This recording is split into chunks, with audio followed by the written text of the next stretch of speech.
ஓம்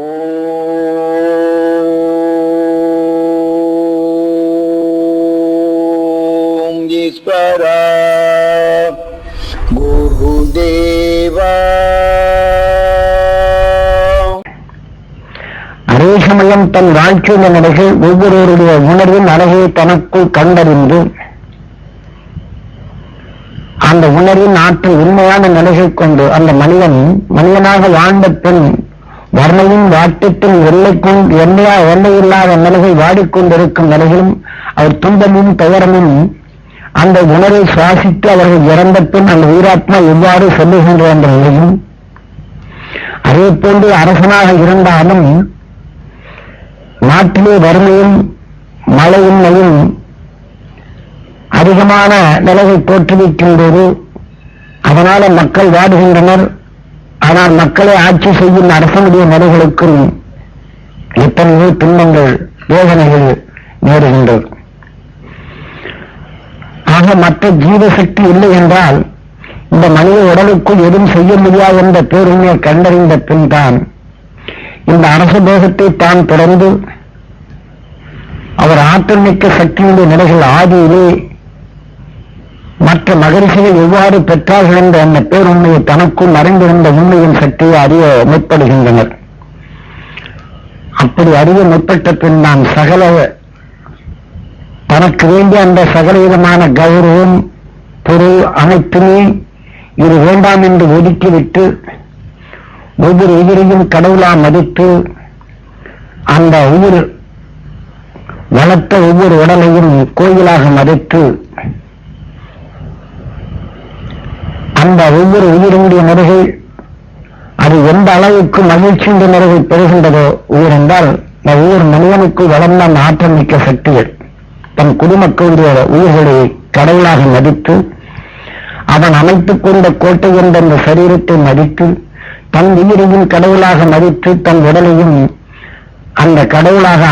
அமைத்த கோட்டை என்ற தன் நிறைவு தனக்குள் அவன் கண்டறிந்த உண்மைக்கு பின்தான் அவன் மனித வாழ்க்கையில் வந்த அனைத்து சுகத்தையும் இழந்துவிட்டு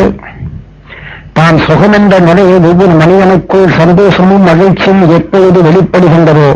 அந்த உணர்வை சுவாசிக்கும் போதுதான் தன் உடலுக்குள்ளும் அந்த உணர்வின் தன்மை நாம் பெற முடியும் என்ற பேருண்மையை அறிந்து உணர்ந்தார். அப்படி அறிந்து உணர்ந்த பின் தான் காடு மலை என்ற நிலையை கொண்டு தான் கண்டறிந்த பேருண்மையுடைய நிலையை கடும் தவத்தாலே அன்று ஞானிகள் காட்டிய வழிப்படி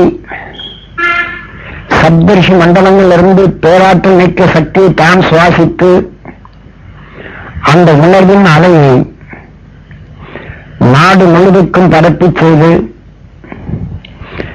அதிலேதான் இந்த அத்தைமா மகரிஷி அவர் சென்ற இடங்கள் எல்லாம் அவசியமானகிற மகரிஷி எப்படி அவர் மலைகளில் தங்கியிருக்கும் போது நீர் சக்திகள் நீர் இல்லாத இடங்கள் எல்லாம் நீர் உற்பத்தி ஆகும். ஏனென்றால் அவர்கள் எடுத்துக்கொண்ட அந்த ஆற்றல் மிக்க சக்தியை எந்த மலைப்பாங்கான இடத்தில் அவர்கள் அமரும்போது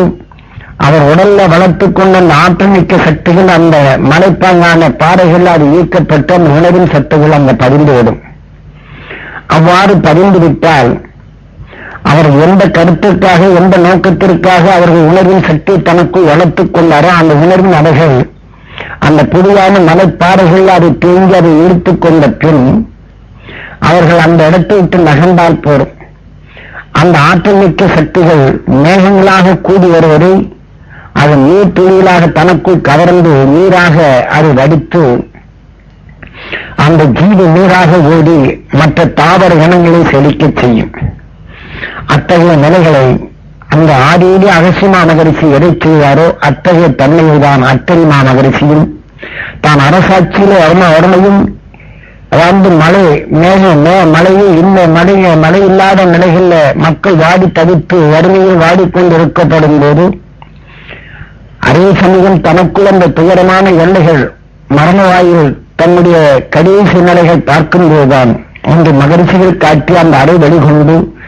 எண்ணம் 16 என்ற ஜீவசக்தி இந்த உடலிலிருந்து பெற்றாலேயே நாம் அடுத்து இன்னொரு சரீரம் பெற்றால் நம் நினைவலைகள் அனைத்தும் இழந்து விடுவோம் என்ற இந்த பேருண்மையை தனக்குள் கண்டறிந்த பின் தான் அவர் இத்தகைய நிலைகளுக்கு வருகின்றார். அவ்வாறு வந்துதான் இந்த பூமி உலகம் முழுவதுக்கும் ஆங்காங்கு தேங்கி அவர் ஆற்றல் மிக்க சக்தியை ஜபத்தாலே தான் இட்ட மூச்சலைகள் 4 திக்கிலையும் அவர் எண்ணலைகளை பரப்பி அப்ப மேகங்களாக கூடும் அந்த மேக சக்தியுடைய நிலைகள் ஜீவ நீராக ஈர்த்து மற்ற ஜீவன் வாழ்வதற்குண்டான அந்த ஜீவ நீரான ஜீவசக்தியை உருவாக்க செய்து சென்றார். அப்பெருமா மகிழ்ச்சி அவர் பல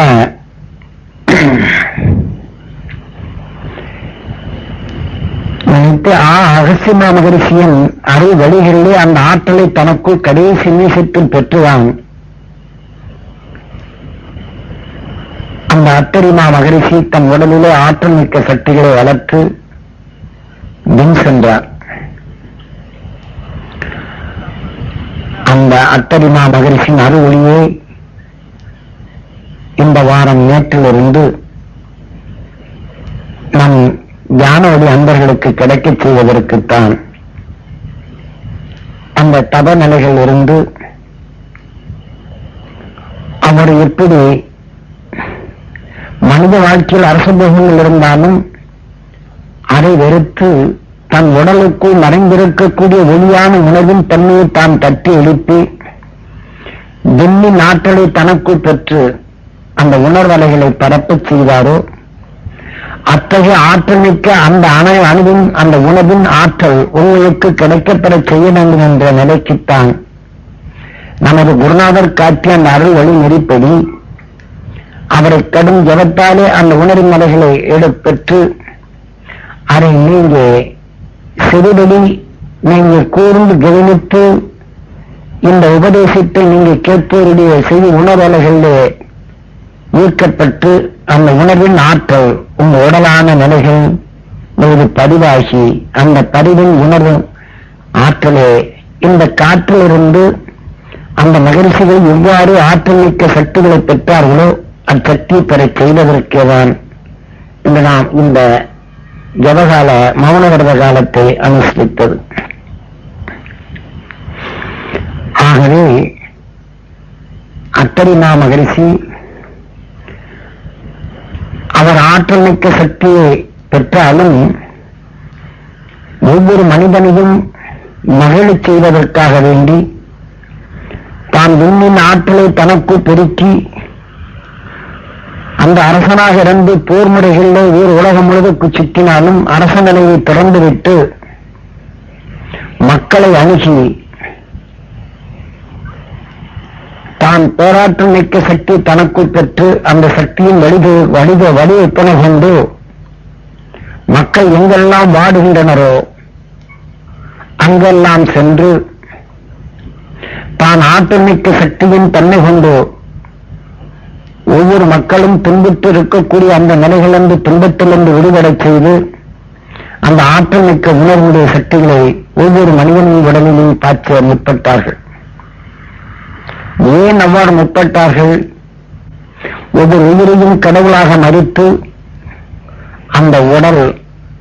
அந்த உயிரான கடவுளால் சிருஷ்டிக்கப்பட்டதுதான் அந்த உடல் என்ற நிலையை அவர்கள் மறிக்கத் தொடங்கினார்கள். இந்த உடலுக்குள் இருக்கக்கூடிய ஆற்றல் மிக்க எண்ணில் அடங்காத அந்த சக்தி அந்த மூச்சலையை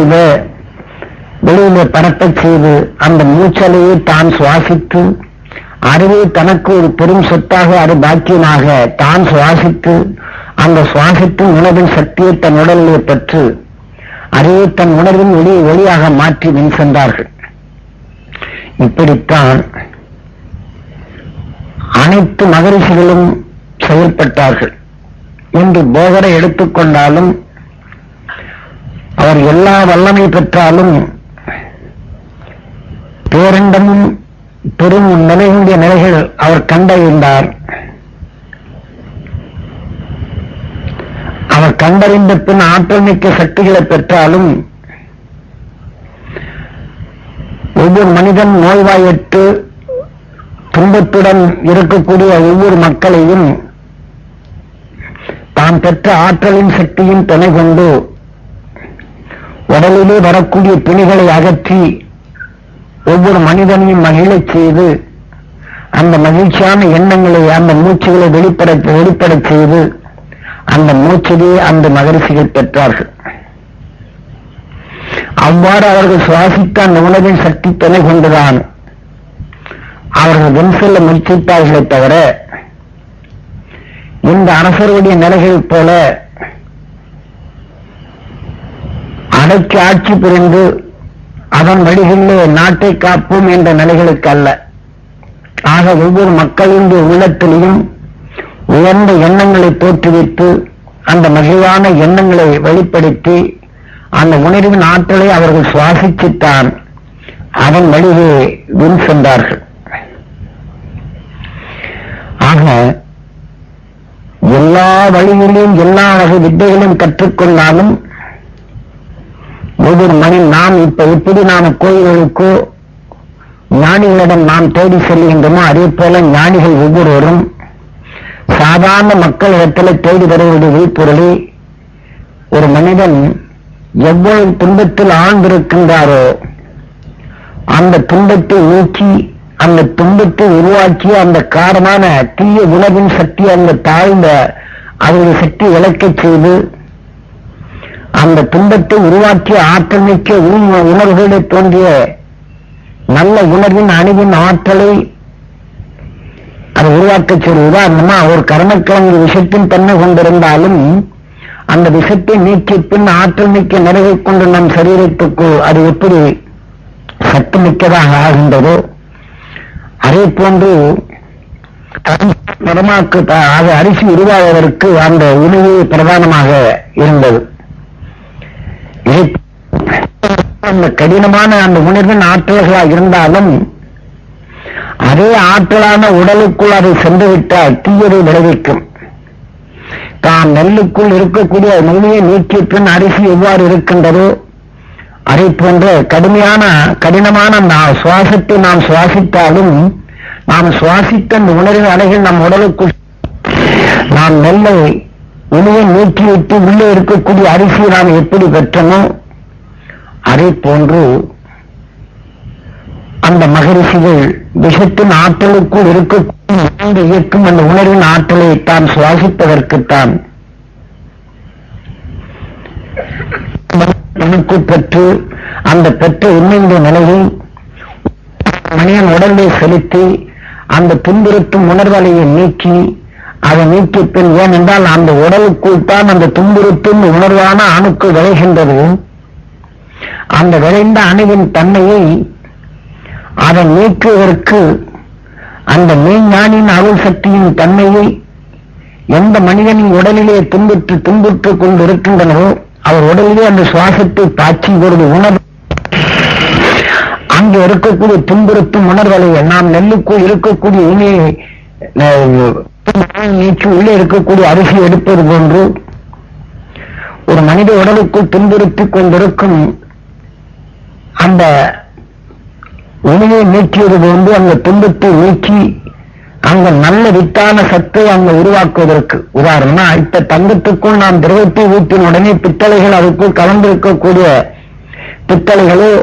அதுக்குள் இருக்கக்கூடிய மட்டமான சரக்குகள் எப்படி ஆவியா மாறுகின்றது அதே போல மகரிஷிகள் அவர்கள் எடுத்துக்கொண்ட ஜபத்தின் தன்மை கொண்டு ஒரு மனிதன் துன்புற்றுக் கொண்டிருக்கும் அவருடைய சுவாசத்திலே இதை செலுத்தி அங்கே இன்புறச் செய்து அந்த மகிழ்ச்சியான எண்ணங்களை உருவாக்கச் செய்து அந்த உடலிருந்து வெளிப்படுத்தி அதிலிருந்து வெளிப்படும் உண்மையான உணர்வு அலைகளை இவர்கள் சுவாசித்து தன் உடலிலே ஆற்றல் மிக்க சக்திகளா பெற்றார்கள். அதற்குத்தான் ஒவ்வொரு ஞானியும் இப்ப நாம கோவிலுக்கு இப்ப சொல்லுகின்றோம், சாமி செய்யும், தெய்வம் செய்யும், அது செய்யும் என்ற நிலைக்குத்தான் நாம் சொல்லுகின்றோம். ஆனா சாமி செய்வார், சாமியார் செய்வார் என்ற நிலைகளில் நான் இந்த இருக்கக்கூடிய உடலின் துன்பங்களை நாம் போக்குவதற்கு தான் நாம் எண்ணுகின்றமே தவிர நமக்கும்